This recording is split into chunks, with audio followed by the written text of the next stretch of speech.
అసలు విషయంలోకి వెళితే నవ్వితే అరెస్ట్ చేస్తారా, ప్రశ్నిస్తే గొంతు నొక్కుతారా, నిజాన్ని నిర్భయంగా వెల్లడిస్తే కేసులు పెడతారా, అసమర్థ పాలనను ఎత్తి చూపితే దాడులు చేస్తారా, ప్రజల పక్షాన నిలబడితే వెంటాడి వేధిస్తారా? చట్టాలు వ్యవస్థలు అన్నీ మన చేతిలో ఉన్నాయి, మనం ఏం చేసినా చెల్లిపోతుందని నియంతలా మారితే నిజమైన వ్యవస్థలు చూస్తూ ఊరుకోవు, చెంపపెట్టు లాంటి సమాధానం చెబుతాయి. సరిగ్గా అదే జరిగింది కొమ్మినేని కేసు విషయంలో. ఆయన అనని మాటలను ఆయనకు ఆపాదించి, సాక్షి మీడియాకు ఆపాదించి ఎల్లో గ్యాంగ్ అరాచకం సృష్టించింది. అధికారం చేతిలో ఉంది కదా అని కొమ్మినేనిని చాలా ఈజీగా అరెస్ట్ చేసేయచ్చు. కానీ న్యాయ వ్యవస్థ అన్నది ఒకటి ఉంటుందిగా, అది చూస్తూ ఊరుకోదుగా. అందుకే కొమ్మినేని విషయంలో సుప్రీంకోర్టు చాలా ఘాటుగా స్పందించింది. కొమ్మినేని అరెస్టు అక్రమమని తేల్చేసింది. సాక్షిపై విష ప్రచారం చేసిన పచ్చ మీడియాకు చెంప చెళ్ళుమనిపించింది. విశ్లేషకుడి వ్యాఖ్యలతో కొమ్మినేనికి సంబంధం లేదని తేల్చేసింది. ఒక్కటి మాత్రం నిజం, నికార్సైన జర్నలిస్టులకు సుప్రీం తీర్పు ఒక వజ్రాయుధంలా మారింది. కృష్ణంరాజు వ్యాఖ్యలను అడ్డుపెట్టుకుని రాజధాని మహిళల ముసుగులో అటు టీడీపీ ఇటు ఎల్లో మీడియా చేయని కుట్రలేదు. సాక్షి మీడియా కార్యాలయాలపై దాడులు చేయించారు, ఏకంగా ఆఫీసులకు నిప్పు పెట్టారు. ఇంతకన్నా దుర్మార్గం ఇంకొకటి ఉంటుందా? వీళ్ళ దురాగతాలకు సుప్రీం తీర్పుతైనా అడ్డుకట్ట పడుతుందా? ప్రతి వ్యవస్థలో కలుపు మొక్కలను పెంచి పోషించే దుష్ట సాంప్రదాయానికి ఇకనైనా బ్రేక్ పడుతుందా? వాక్ స్వాతంత్రం, ప్రజాస్వామ్యాన్ని రక్షించాలన్న సుప్రీంకోర్టు వ్యాఖ్యలకి చేతులెత్తి నమస్కరిస్తూనే కొమ్మినేని కేసులో అసలేం జరిగిందో, సుప్రీం ఏం చెప్పిందో ఓ 12 పాయింట్లలో చూద్దాం. పాయింట్ నెంబర్ 1, డిబేట్లను గౌరవప్రదంగా చూడాలి, వాక్ స్వాతంత్రాన్ని, ప్రజాస్వామ్యాన్ని రక్షించాలని ధర్మాసనం చెప్పింది. పాయింట్ నెంబర్ 2, డిబేట్లో విశ్లేషకుడు చేసిన వ్యాఖ్యలకు యాంకర్ ఎలా బాధ్యులవుతారని సుప్రీంకోర్టు నిలదీసింది. పాయింట్ నెంబర్ 3, డిబేట్లు చేసేవారిని అరెస్టు చేసుకుంటూ పోతే నావికా కుమార్, రాజ్దీప్ పరిస్థితి ఏంటని సుప్రీం ప్రశ్నించింది. పాయింట్ నెంబర్ 4, కేసు విచారణలో మేము నవ్వుతుంటాం, డిబేట్లో నవ్వినంత మాత్రాన అరెస్టు చేస్తారా అని ప్రశ్నించింది. పాయింట్ నెంబర్ 5, కొమ్మినేనిని వెంటనే విడుదల చేయాలంటూ 3 నిమిషాల వ్యవధిలోనే సుప్రీం సంచలన తీర్పునిచ్చింది. పాయింట్ నెంబర్ 6, సుప్రీంకోర్టు సంచలన తీర్పుతో కృష్ణంరాజు వ్యాఖ్యలకు సాక్షికి ఎలాంటి సంబంధం లేదని స్పష్టమైంది. పాయింట్ నెంబర్ 7, అక్రమ అరెస్టులు చేయించే వారికి పచ్చ మీడియా విష ప్రచారానికి సుప్రీం తీర్పు చెంపపెట్టులా మారింది. పాయింట్ నెంబర్ 8, జర్నలిజం రంగంలో కొమ్మినేనిపై తప్పుడు కేసులో తీర్పు నికార్సైన జర్నలిస్టులకు ఒక ఆయుధంలా, వజ్రాయుధంలా మారింది. పాయింట్ నెంబర్ 9, అక్రమ అరెస్టులు, తప్పుడు కేసులతో ఇబ్బందులు పెడితే వ్యవస్థలు చూస్తూ ఊరుకోవని మరోసారి తేలింది. పాయింట్ నెంబర్ 10, పచ్చమూక గొంతులో పచ్చి వెలక్కాయ పడే ల్యాండ్ మార్క్ జడ్జిమెంట్ సుప్రీంకోర్టు ఇచ్చింది. పాయింట్ నెంబర్ 11, కృష్ణంరాజు వ్యాఖ్యలతో సాక్షికి సంబంధం లేకపోయినా 3 రోజుల పాటు ఎల్లో బ్యాచ్ రెచ్చిపోయింది. పాయింట్ నెంబర్ 12, మహిళల ముసుగులో టీడీపీ కార్యకర్తలతో కుట్రపూరితంగా సాక్షి కార్యాలయాలపై దాడులు చేయించారు. ఇంత దుర్మార్గమైనటువంటి కార్యక్రమాలు కూడా జరిగాయి. కుట్రపూరితంగా ప్రశ్నించే గొంతుకను నొక్కేయాలని ఏ రకంగా చేశారనేది చాలా స్పష్టంగా అర్థమైపోయింది సుప్రీంకోర్టు ఈరోజు ఇచ్చినటువంటి తీర్పుతో. ఒక డిబేట్ జరుగుతున్న మొదటి నుంచి సాక్షి చెబుతున్న మాట ఇదే. ఒక డిబేట్ జరుగుతున్నప్పుడు ఆ డిబేట్ని కండక్ట్ చేసే యాంకర్కు గెస్ట్గా వచ్చినటువంటి ఒక అనలిస్ట్ చేసేటటువంటి కామెంట్స్కు ఏం సంబంధం ఉంటుంది, ఆ ఛానల్కి ఏం సంబంధం ఉంటుంది? అయినా సరే బాధ్యత వహించింది.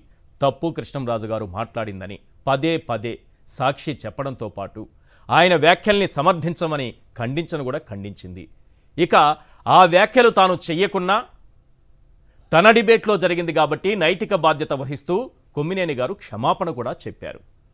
అయినా సరే తప్పుడు కేసులు పెట్టి తీసుకెళ్ళి ఆయన్ని జైల్లో పెట్టారు.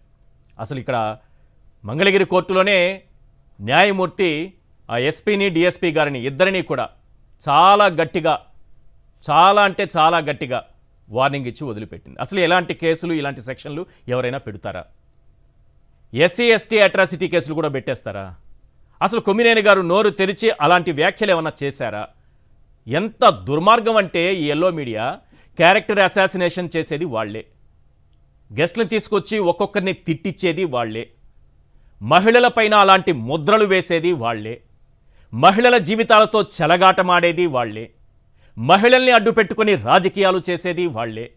ఆ జీవితం, ఆ మీడియా మొత్తం కూడా మహిళల చుట్టూనే తిరుగుతూ ఉంటుంది. ఎవరు దొరికితే వాళ్ళ క్యారెక్టర్ అసాసినేషన్ చేసేయడం, లబ్ధి పొందేటటువంటి ప్రయత్నం చేయటం. ఈరోజు సుప్రీంకోర్టు తీర్పు చెంపపెట్టు లాంటి తీర్పునిచ్చింది. కొమ్మినేనికి ఏం సంబంధం? వాళ్ళకి తెలుసు, వాళ్ళ అంతరాత్మకు తెలుసు, వాళ్ళ జర్నలిజానికి తెలుసు, వాళ్ళ పెన్నులో ఉన్నటువంటి ఇంకు కూడా తెలుసు. అయినా సరే తప్పుడు రాతలు రాస్తూనే ఉంటారు. ఈరోజు సుప్రీంకోర్టు చాలా క్లియర్గా, ఒకవేళ ఆయన నవ్వారని అనగానే, నవ్వితే ఏంటి, విచారణ సందర్భంలో సుప్రీంకోర్టులో కూడా విచారణ సందర్భంలో మేం కూడా నవ్వుతుంటాం, అందుకే అరెస్ట్ చేస్తారా అని క్వశ్చన్ చేసింది. కానీ ఆయన నవ్వారా? ఆ కామెంట్స్ చేశారా? కానీ ఎల్లో మీడియాలో ఏం రాశారు? అమరావతి మహిళలపై అనుచిత వ్యాఖ్యలు చేసిన కొమ్మినేని అరెస్టు.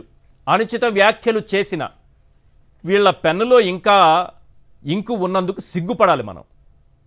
అనుచిత వ్యాఖ్యలు కొమ్మినేని చేశారా? ఇదేనా మీకు జర్నలిజం నుంచి మీరు నేర్చుకున్నది?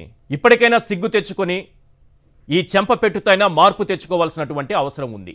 ఆయన చేయని కామెంట్స్ను ఆయనకు ఆపాదించి, సాక్షి మీడియా సమర్థించని వ్యాఖ్యలను సాక్షి మీడియాకు ఆపాదించి, అమరావతి మహిళల ముసుగులో టీడీపీ కార్యకర్తలు చొరబడి సాక్షి మీడియా కార్యాలయాలపై దాడి చేస్తారు, నిప్పు పెట్టి తగలబెట్టేస్తారు.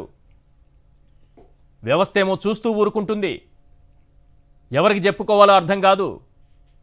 అసలు మీడియాని, జర్నలిస్టుల్ని, ప్రశ్నించే గొంతుకుల్ని ఈ విధంగా నొక్కేయడం అనేది ఎక్కడా చూడలేదు. ఇంత దుర్మార్గంగా నొక్కేయడం ఎక్కడా చూడలేదు. అసలు కొమ్మినేని గారు అరెస్ట్ అయినప్పుడు లోకేష్ గారు చేసినటువంటి ఒక కామెంట్ ఏంటంటే చాలా దుర్మార్గమైనటువంటి మాటలు అనిపిస్తాయి. ఎందుకంటే మనం సభ్య సమాజంలో ఉన్నాం కాబట్టి ఒక వ్యక్తిని గౌరవించాల్సినటువంటి అవసరం ఉంటుంది. ఒకవేళ అతను తప్పు చేశారా లేదని కోర్టులు తరువాత నిర్ధారిస్తాయి. ఒకవేళ తప్పు చేశారా అనుకుందాం కొమ్మినేని గారు, అది కోర్టు నిర్ధారించాలి కదా. మీ దృష్టిలో తప్పు అయినప్పుడు అది కోర్టు నిర్ధారించాలి కదా. ఈలోపే అనుచిత వ్యాఖ్యలు చేయొచ్చా?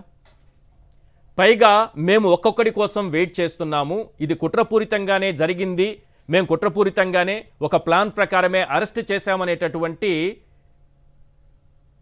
ఆ అంశాన్ని, అంటే మేమే చేశామనేటటువంటి అర్థం స్ఫురించేలా లోకేష్ గారు మాట్లాడారు. ఒకసారి వారు బయట ప్లే చేయండి ప్లీజ్. లోకేష్ గారు ఏం మాట్లాడారు?